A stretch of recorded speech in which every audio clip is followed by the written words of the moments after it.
what causes a seemingly happy and normal home to invite evil. We often think our neighbors and loved ones could never act on their deepest and darkest impulses. Impulses so heinous that it appears as if the devil had taken hold. But if they do invite this evil, does it ever leave the home, or is it and the land below it now cursed to suffer tragedies until the devil gets his due? Welcome to Myths, Mysteries, and Monsters. The world is full of myths passed down from generation to generation. Mysteries haunt us, monsters hunt us. Today we're looking at a tragedy in Sao Paulo, Brazil, known as the crime of the pit, that some say caused the land below it to become cursed. A curse that supposedly reared its ugly head decades later in one of the deadliest skyscraper fires in history, leading to the mystery of the 13 souls of the Joelma Building. Part 1. The Evil Within. Sin is not confined to the evil things we do. It is the evil within us, the evil which we are. Karl Barth. In 1948, Sao Paulo, Brazil, 26-year-old Paulo Ferreira de Camargo, on the surface, was leading a productive and happy life. He had worked his way up to the assistant professor of chemistry position at the University of Sao Paulo, and was considered intelligent and eccentric among his peers.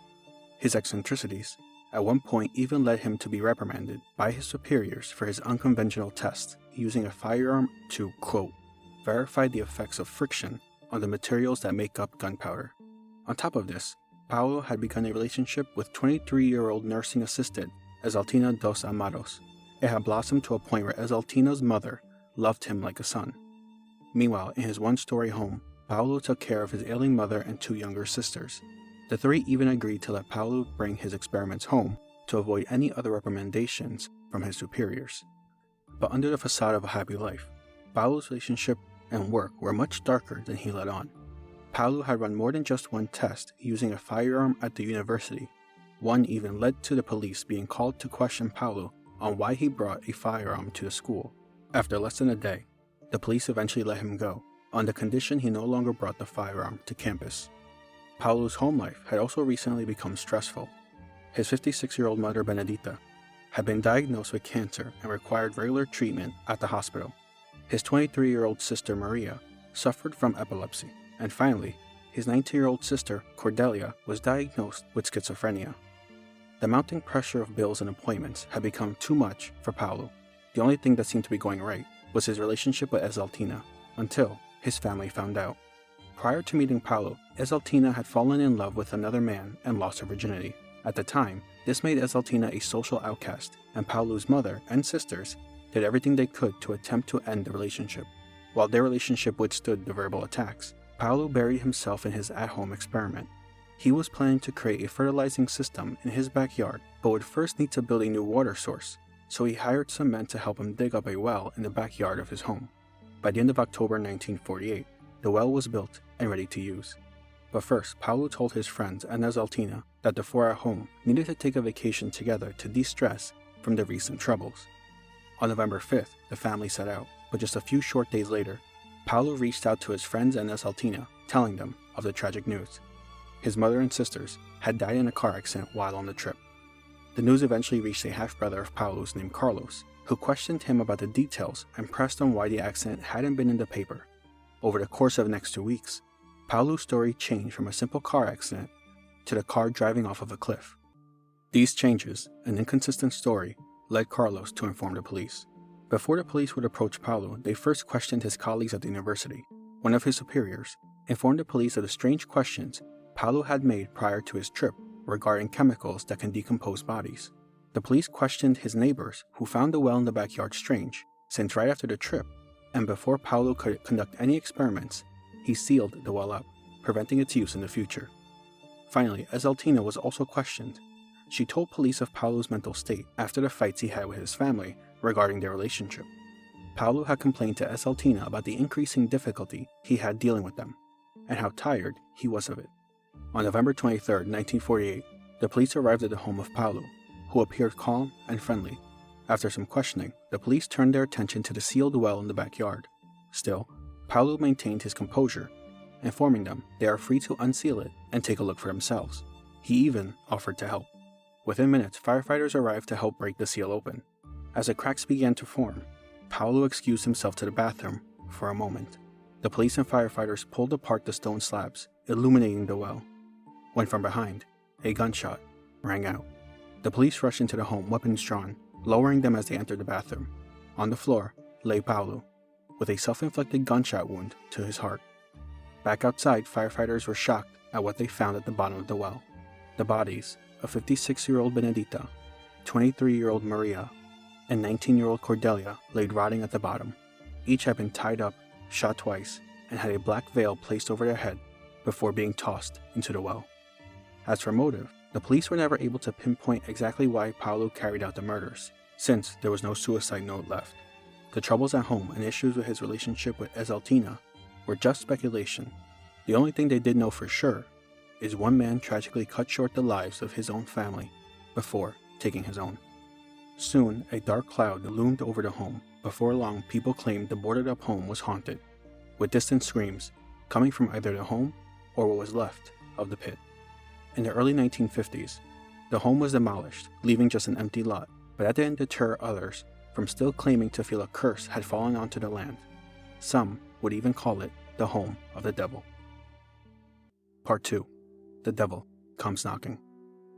2 decades after the murder, many of the homes surrounding Paulo's were also torn down, and a new state-of-the-art building was being built in its place. Though many were still weary of the cursed land, for others it was but a distant memory. Stories say owners of the new building had purposely selected the entrance of the building to be on the opposite street, as to not share any similarities in address with the murders. Regardless if that story is true or not, in 1972, the new 25-story Joelma Building opened, taking up the land on which Paulo committed his horrific murders. For 2 years, all seemed fine, until on the morning of February 1st, 1974. At the time, the building was mainly occupied by one banking company with hundreds of employees. At 8:50 that morning, there were 756 employees in the building when a faulty air conditioner on the 12th floor short-circuited, igniting a fire. Despite the building being constructed with reinforced fire-resistant concrete, the fire spread rapidly throughout the floor due to the flammable carpets, furniture, curtains, and ceiling tiles. The Joelma Building had no emergency exits or stairwells, no fire alarms, and no sprinklers. The people on the upper levels of the building never had a chance. 20 minutes later, firefighters were on the scene, requesting additional assistance as they watched the flames move quickly up the building. Inside, people rushed to escape the building using the only stairwell, but the fire had already climbed it, engulfing floors 12 through 15, filling the higher floors in debilitating smoke and intense heat. With the assistance of 4 elevator operators, firefighters were able to use the elevators to evacuate 300 people before the elevators became too hot and dangerous to use. Many had no choice but to make their way to the roof as the only way of escaping the rising smoke. Another 20 minutes went by, and now most of the floors above the 12th were covered in flames. 171 people were on the roof hoping an incoming helicopter would be their salvation, but the smoke and lack of helicopter pad made it impossible to land or save anyone. The people on the roof were on their own. Desperation had set in for the remaining victims.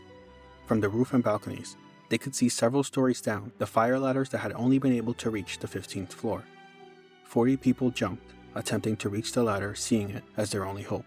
Tragically, none survived. On the roof, 80 others curled themselves up under the roof tiles to escape the flames and smoke. All of them were later found alive. Inside the building, some people were still attempting to use the elevators as a means of escape. 13 of them stuffed themselves into an elevator hoping to make it out alive as the intense heat built up in the metal box now surrounding them. At first, there was a sense of relief as the elevators made its way down, but only after a few floors, the elevator stopped and refused to move. By 10:30 a.m., the fire had burned itself out. In less than 2 hours, there were 300 injured and up to 189 dead. Firefighters now had the arduous task of finding the dead within the building. After some time, they were finally able to prop open the elevators, in one, finding the 13 who had become trapped within floors. In their last moments of life, they huddled together, embracing each other as their lives slipped away. The intense heat made it impossible to know who they were, and after weeks of identifying the other bodies, none of the 13 were able to be given identities. To this day, no one has been able to figure out who the 13 strangers in the elevator were. They became known as the 13 Souls, and were buried in adjoining anonymous graves at the nearby newly opened Sao Paulo Cemetery. Almost immediately, stories of voices from the grave were being told. People claimed to hear distant screaming and cries for help coming from the cemetery at night. Car lights would suddenly start blinking and ghostly figures were seen wandering the cemetery. But the hauntings didn't end there. The Joelma Building closed for 4 years following the fire in order to rebuild. Once it reopened, it was renamed the Flag Square Building, hoping to shed its tragic backstory. But multiple people have claimed, above the 15th floor, the building hasn't forgotten. Many claim to see ghostly figures wandering the halls, lights flashing on and off, fire alarms randomly going off, and even the elevator malfunctioning near where the 13 souls were found 4 years prior. The stories of the hauntings were so prevalent and believed. In 2004, when the mayor's team were assigned to work in the building, many refused to step inside until the building had been blessed by a Buddhist monk.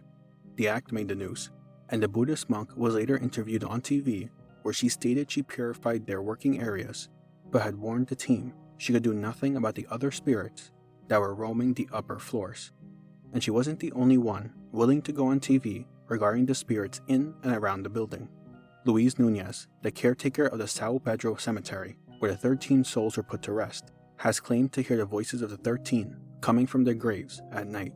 Screams and moans for help with increasing volume throughout the night was a common occurrence until he started emptying water glasses on each of the graves to placate the spirits.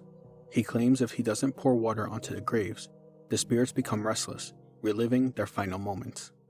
Since the burial of those in the Joelma Building, many have gone to pay their respects and pray for the unknown 13 souls at Sao Paulo Cemetery, vowing to never forget their tragic deaths. They see the 13 as victims of the evil Paulo Camargo allowed into his home, cursing the land back in 1948. Before they leave the cemetery, atop of the 13 memorials, visitors leave dozens of letters, messages, and flowers, along with a glass of water. But how about you? Do you believe the land below the Joelma Building was actually cursed because of the murders Paulo Camargo committed? Or, given the time frame and the lack of fire safety in the building, they're both tragedies, simply coincidentally, happen in the same place? Thank you for joining me in today's episode of Myths, Mysteries, and Monsters. My name is Hector. Script and research is done by E.L Soto. Sources are in the show notes for further reading. If you enjoyed listening to the episode, leave us a rating, a review, or subscribe for more. And remember, always, look behind you.